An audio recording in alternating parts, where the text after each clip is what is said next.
조선 역사상 가장 강력한 권력을 손에 쥐었던 대비는 과연 누구였을까요?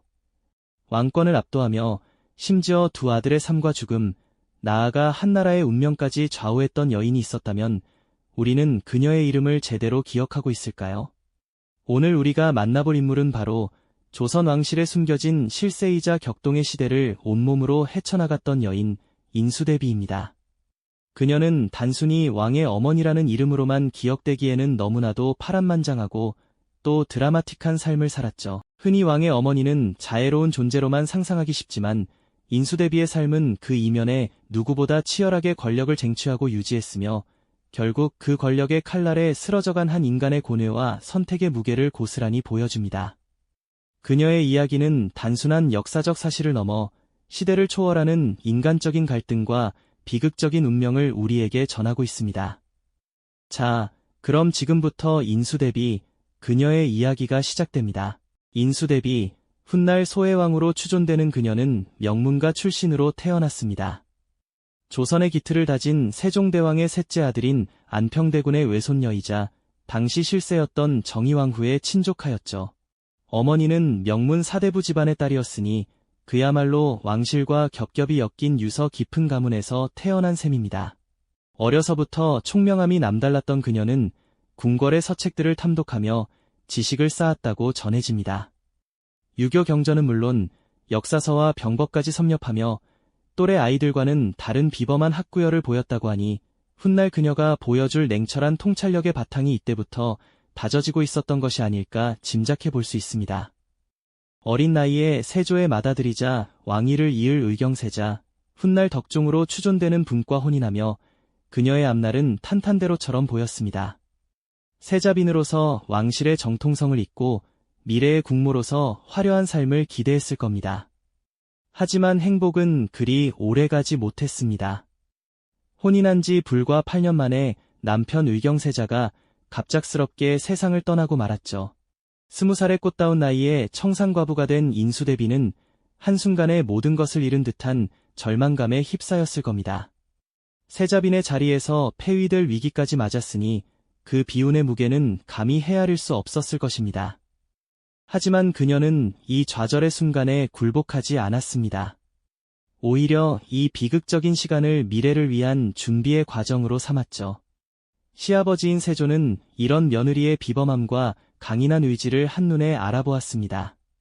세조는 며느리에게 깊은 신뢰와 애정을 보이며 직접 왕실의 법도와 통치 철학을 가르쳤다고 전해집니다. 인수대비는 세조와의 대화를 통해 정치적 안목을 키우고 왕실의 권력이 어떻게 작동하며 또 어떤 원리로 유지되어야 하는지 몸소 체험하며 배웠을 겁니다. 마치 미래의 왕을 키우듯, 아니 미래의 왕실 실세로 키우듯 말이죠. 궁궐의 깊은 곳에서 그녀는 학문을 게을리하지 않았고 왕실의 모든 규범과 예법을 완벽하게 익혔습니다. 겉으로는 조용한 세자빈이었지만 그 안에는 누구보다 강인한 의지와 날카로운 통찰력을 지닌 그야말로 준비된 권력자가 자라나고 있었던 것입니다.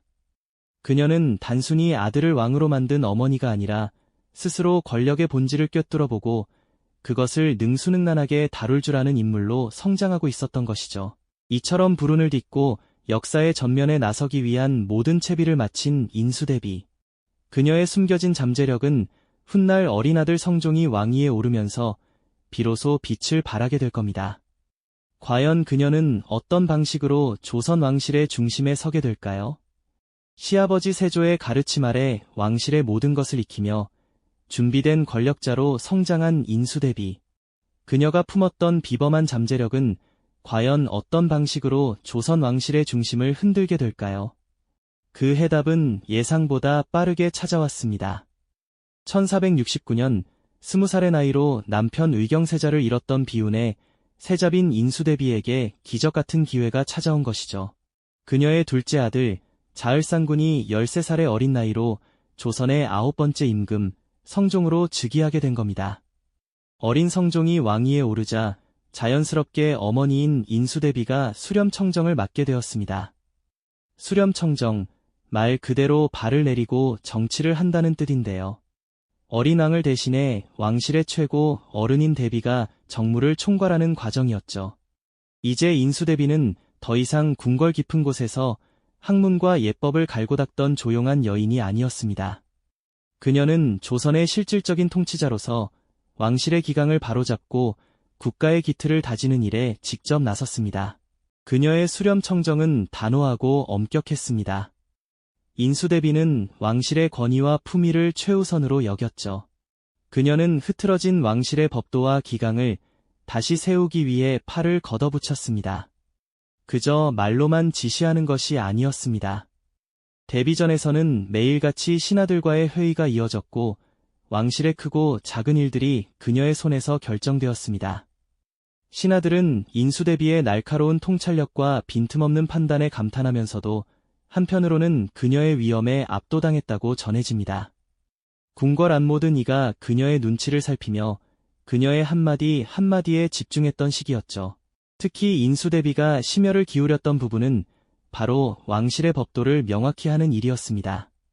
그녀는 왕실의 규범을 정리한 책인 내훈을 직접 편찬하며 여성들에게 유교적 덕목과 예의범절을 가르치고 모범을 보였습니다.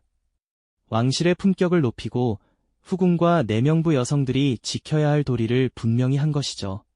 그녀는 이를 통해 왕실의 안정과 권위를 더욱 공고히 하려 했습니다. 하지만 이러한 엄격함과 원칙주의는 때로는 것엔 파란을 불러오기도 했습니다. 그 대표적인 사례가 바로 패비 윤씨 사건입니다. 성종의 첫 번째 계비였던 윤씨는 투기가 심하고 성품이 난폭하여 왕실의 기강을 어지럽혔습니다. 급기야 왕의 얼굴에 손톱 자국을 내는 등 상상하기 어려운 행동을 일삼았죠. 이러한 소란은 인수대비의 원칙주의와 정면으로 충돌할 수밖에 없었습니다. 인수대비에게 왕실의 권위는 그 무엇보다 중요했습니다. 왕비의 자리는 단순히 한 개인의 것이 아니라 국모로서 왕실의 품격을 대변하는 자리였으니까요. 그녀는 윤 씨의 행동이 왕실의 위엄을 심각하게 훼손하고 있다고 판단했습니다. 왕실의 안녕을 위해서는 단호한 결정이 필요하다고 여겼던 것이죠. 데뷔전에서는 패비 윤 씨를 둘러싼 격론이 벌어졌고 결국 인수대비의 강력한 의지가 반영되어 윤 씨는 왕비의 자리에서 폐위되고 사사되는 비극적인 운명을 맞게 됩니다. 이 사건은 인수대비가 자신의 아들인 왕에게까지도 영향력을 행사하며 왕실 내부의 크고 작은 일에 결정적인 역할을 했음을 분명히 보여주는 대목이죠. 어머니로서 아들 성종을 사랑했지만 동시에 왕실의 수장으로서 권위와 질서를 지켜야 한다는 강력한 신념을 가졌던 인수대비. 그녀는 자신의 원칙과 신념을 굽히지 않고 조선 왕실의 그림자 실세로 자리매김했습니다. 왕의 어머니를 넘어 스스로 권력의 본질을 꿰뚫어보고 그것을 능수능란하게 다룰 줄 아는 인물로 성장했던 인수대비의 삶은 이제 새로운 국면을 맞이하게 됩니다. 성종이 승하하고 패비 윤 씨의 아들인 연산군이 왕위에 오르면서 그녀가 세운 견고한 왕실의 질서와 자신의 권력에도 예상치 못한 균열이 생기기 시작하는 것이죠. 그녀의 강력한 그림자는 과연 언제까지 왕실을 지배할 수 있을까요? 성종 대왕께서 승하하시자 이제 조선의 왕위는 패비 윤 씨의 아들 연산군에게로 넘어가게 됩니다. 인수대비에게는 기나긴 세월 동안 피와 땀으로 지켜온 왕실의 질서와 권위가 또 한 번 시험대에 오르는 순간이었죠. 왕실의 큰 어른으로서 여전히 막강한 영향력을 지니고 계셨지만 새로운 시대의 도래는 예상치 못한 파란을 예고하고 있었습니다. 궁궐의 공기는 어딘지 모르게 불안하고 이태로운 기운으로 가득 차기 시작했던 것이죠. 어린 시절부터 어머니의 사랑을 제대로 받지 못하고 자란 연산군은 왕위에 오르면서 자신의 출생과 어머니 패비 윤 씨의 비극적인 죽음에 대한 의문을 품기 시작했습니다. 그 의문은 점차 깊은 분노로 변해갔고 연산군은 어머니의 원한을 갚고자 하는 강렬한 열망에 사로잡히게 됩니다. 할머니인 인수대비는 여전히 대비로서 흔들림 없는 위엄을 지니고 있었지만 과거 패비 윤 씨 사건에 대한 진실이 수면 위로 떠오르면서 그녀의 입지는 점차 흔들리기 시작했습니다. 왕실의 가장 깊숙한 곳에서부터 팽팽한 긴장감이 감돌기 시작한 것이죠. 연산군은 어머니의 비참한 죽음 뒤에 숨겨진 진실을 파헤치려 들었고 그 과정에서 인수대비는 자신이 쌓아올린 견고한 왕실 질서가 송두리째 흔들릴 위기에 처했음을 직감합니다. 손자 왕의 격렬한 추궁 앞에서 한때 철옹성 같던 그녀의 권위도 조금씩 균열을 보이기 시작했죠. 차가운 이성과 계산으로 왕실을 다스려왔던 인수대비였지만 피로 이어진 손자의 복수심 앞에서는 그 모든 것이 무력해지는 듯 느껴졌을 겁니다. 그녀는 연산군의 폭주를 막기 위해 애썼지만 이미 불타오르기 시작한 연산군의 마음을 돌리기란 쉽지 않았습니다. 병색이 짙어진 몸으로도 손자를 타이르고 설득하려 했지만 그의 귀에는 오직 어머니의 한 맺힌 울음소리만이 들리는 듯했으니까요. 궁궐은 마치 폭풍 전야처럼 음산한 기운에 휩싸였습니다. 연산군의 눈빛은 광기로 번들거렸고 그의 입에서 나오는 말들은 점차 거칠고 잔혹해졌습니다. 패비 윤씨 사건에 연루된 인물들을 향한 연산군의 복수심은 걷잡을 수 없이 커져갔고 이는 결국 갑자사화라는 피바람을 예고하는 불길한 징조가 되었습니다. 인수대비는 자신의 아들 성종을 지키기 위해 내렸던 과거의 결정이 이제는 자신의 손자에게 비수로 돌아와 왕실 전체를 위협하는 부메랑이 되었음을 깨달았을 겁니다. 자신의 손으로 세운 왕실의 법도가 이제는 자신과 왕실을 옥죄는 족쇄가 되어버린 셈이었죠. 궁궐 전체를 감싸던 불길한 기운은 마치 걷잡을 수 없는 들불처럼 번져나갔습니다. 연산군의 눈은 분노와 복수심으로 이글거렸고 그의 입에서 나오는 말들은 점점 더 거칠고 잔혹한 칼날이 되어 주변을 위협했죠. 패비 윤씨 사건에 얽힌 인물들을 향한 연산군의 복수심은 이미 한계를 넘어섰고 이는 조선 역사에 갑자사화라는 끔찍한 피바람을 몰고 올 전조였습니다. 인수대비는 자신의 아들 성종을 보호하고자 내렸던 과거의 그 결정이 이제는 손자인 연산군에게 비수가 되어 돌아와 왕실 전체를 뒤흔드는 부메랑이 되었음을 뼈저리게 느끼셨을 겁니다. 평생을 바쳐 세운 왕실의 법도가 이제는 자신과 소중한 왕실을 옥죄는 거대한 족쇄가 되어버린 비극적인 상황이었죠. 점점 더 깊은 고립 속으로 빠져들던 인수대비의 침전에는 그저 깊은 한숨과 무거운 침묵만이 가득했습니다. 평생을 권력의 가장 높은 자리에서 살아온 그녀였지만 아들과 손자 사이에서 벌어진 이 비극적인 갈등 앞에서 자신이 할 수 있는 일이 아무것도 없다는 절망감에 몸부림치셨을 겁니다. 왕실의 안정과 번영을 위해 그토록 애썼던 한 여인의 삶이 결국 파국으로 치닫는 왕실의 비극을 막지 못하는 안타까운 운명에 직면하게 된 것이었죠. 그녀의 강력한 그림자는 이제 서서히 저물어가는 태양처럼 위태롭게 흔들리고 있었습니다. 성종의 승하 이후 대비로서 여전히 막강한 권위를 지녔던 인수대비였지만 패비 윤씨 사건의 진실이 한꺼풀씩 벗겨지면서 연산군과의 관계는 걷잡을 수 없는 파국으로 치달았죠. 어머니의 비극적인 죽음에 대한 진실을 집요하게 파고들던 연산군은 점차 광기에 휩싸였습니다.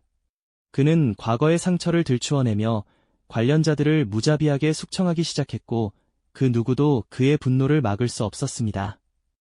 인수대비는 병세가 깊어지는 와중에도 손자의 폭주를 막기 위해 필사적으로 애썼습니다. 그녀는 자신의 오랜 지혜와 경험으로 연산군을 설득하려 했지만 이미 복수심의 눈이 먼 왕에게는 아무것도 통하지 않았죠. 대비의 침전은 불안과 위기감으로 가득했고 궁궐 전체는 마치 거대한 불길이 덮치기 직전에 고요한 긴장감에 휩싸였습니다. 왕실의 가장 큰 어른으로서 인수대비는 연산군의 광기가 가져올 비극적인 결말을 예감하며 깊은 고뇌에 빠지셨을 겁니다. 결국 피할 수 없는 갑자사화의 광풍이 조선을 덮쳤습니다. 연산군의 폭주는 멈출 줄 몰랐고 수많은 신하와 왕실 인물들이 피바람 속에서 쓰러져갔습니다. 인수대비는 이 모든 참상을 지켜보며 마지막까지 연산군을 말리려 했지만 그녀의 노력은 허망하게도 아무런 소용이 없었습니다. 이 극심한 스트레스와 절망감은 병세가 깊어진 그녀의 몸을 더욱 쇠약하게 만들었고 결국 인수대비는 손자의 광기를 막지 못한 채 병석에 쓰러지고 말았습니다. 평생을 권력의 정점에서 군림하며 왕실을 지탱했던 강력한 여인이었지만 그토록 애썼던 권력이 결국 자신의 손자에게 휘둘려 왕실과 자신을 파멸로 이끄는 아이러니한 운명을 맞이하게 된 것이죠. 권력을 쥐었으나 그 권력이 통제력을 잃을 때 얼마나 큰 비극을 초래할 수 있는지 인수대비의 마지막 모습은 우리에게 뼈아픈 교훈을 던져줍니다. 한 시대의 강력한 실세였던 그녀의 최후는 권력의 허무함과 비극적인 운명, 그리고 한 여인이 감당해야 했던 시대의 가혹한 무게를 여실히 보여주는 듯합니다. 인수대비의 삶은 단순히 조선 왕실의 한 여인 이야기가 아닙니다. 그것은 권력의 본질과 인간의 욕망, 그리고 시대가 한 개인에게 부여하는 숙명에 대한 깊은 통찰을 제공하죠. 그녀의 숱한 선택과 그 결과는 오늘날 우리가 마주하는 리더십과 책임의 무게를 다시 한번 되돌아보게 합니다. 한 시대를 풍미했던 가장 강력한 여인의 삶이 남긴 쓸쓸한 여우는 오늘날 우리에게도 많은 질문을 던져줍니다. 과연 권력이란 무엇이며 우리는 그 권력을 어떻게 다루어야 할까요? 인수대비의 이야기는 권력이 어떻게 한 개인과 국가를 뒤흔들 수 있는지를 극명하게 보여주었습니다. 그렇다면 권력의 정점에 선 왕조차도 마음대로 할 수 없었던 조선시대의 또 다른 거대한 힘은 과연 무엇이었을까요? 이 영상이 도움이 되셨다면 좋아요와 구독 부탁드립니다. 여러분의 응원이 제게 큰 힘이 됩니다. 다음 영상에서도 더 유용한 정보를 공유하겠습니다. 감사합니다.